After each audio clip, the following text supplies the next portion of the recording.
Hello friends, नमस्ते and सत श्री अकाल। How are you. तो फ्रेंड्स, आज के अपने इस वीडियो में हम बात करेंगे एक्ने और different type of acne scars की, और फिर उसके हम बात करेंगे उनके जो ट्रीटमेंट के बारे में बात करेंगे।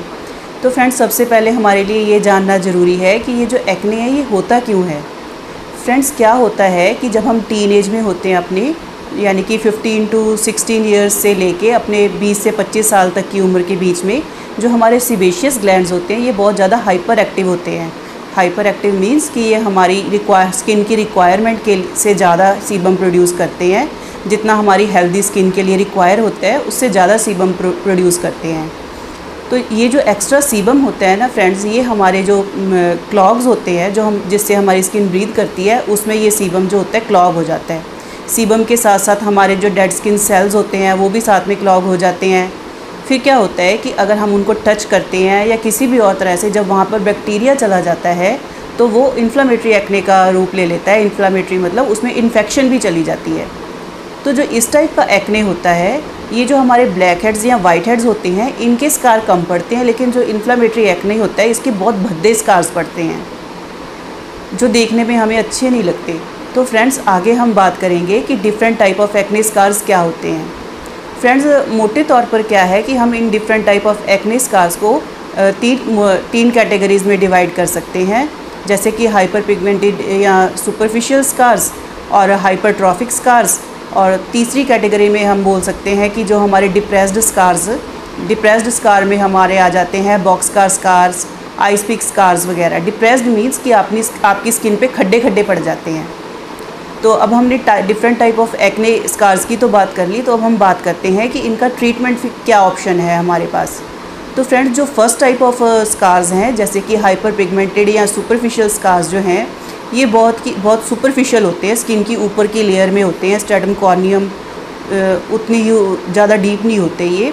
तो ये जो स्कार्स होते हैं फ्रेंड्स, ये माइक्रोडर्माब्रेशन, केमिकल पीलिंग या IPL वगैरह या अदर ट्रीटमेंट ऑप्शंस के साथ ये चले जाते हैं। IPL is a intense pulsed light, तो this is a type of laser. अब दूसरे टाइप के जो स्कार होते हैं जैसे कि हाइपरट्रॉफिक स्कार्स क्या होते हैं, हमारी स्किन के ऊपर जो उठे बन जाते हैं, स्कार्स पड़ जाते हैं, स्किन की गांठें पड़ जाती हैं।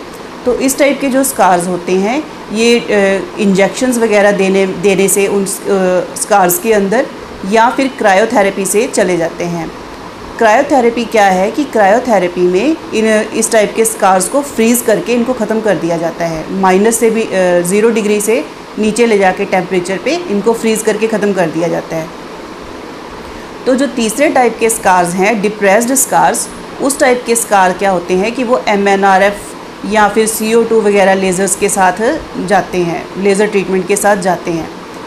लेकिन फ्रेंड, आमतौर पर क्या होता है प्रैक्टिकल में जो होते हैं पेशेंट्स, उनके एक टाइप के स्कार्स नहीं होते, डिफरेंट टाइप ऑफ स्कार्स हो जाते हैं पेशेंट्स के। उसमें वो सुपरफिशियल या हाइपर पिगमेंटेड स्कार्स भी होंगे, कुछ एक्सेस तक वो हाइपरट्रॉफिक स्कार्स भी होंगे या फिर डिप्रेस्ड स्कार्स भी होंगे।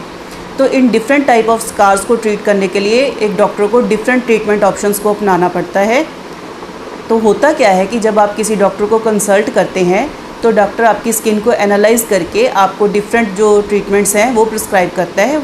हो सकता है कि वो आपको एक कम्बिनेशन ट्रीटमेंट बना के दे दे।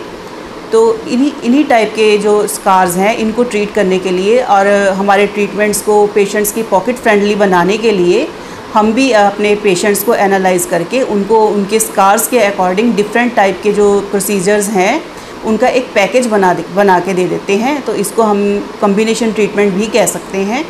तो जो ये इस टाइप का ट्रीटमेंट होता है फ्रेंड्स, वो आपको अप्रॉक्स 5000 से लेके 10,000 तक कॉस्ट करता है पर सेशन। और इसके ट्रीटमेंट में आपके 3 से 4 या ज़्यादा से ज़्यादा 5 सिटिंग्स, आपके 5 सेशंस लग जाते हैं। तो पर सेशन जो रिज़ल्ट आता है फ्रेंड्स वो स्थायी होता है, वो बशर्ते कि आपके नया एक्ने ना हो। अगर आपके फ्रेश एक्ने हो रहा है वो नए स्कार्स छोड़ जाए तो फिर उसका ट्रीटमेंट दोबारा से लेना पड़ता है। लेकिन जो पुराने स्कार्स होते हैं वो काफ़ी हद तक 80 to 90% तक रिड्यूस हो जाते हैं।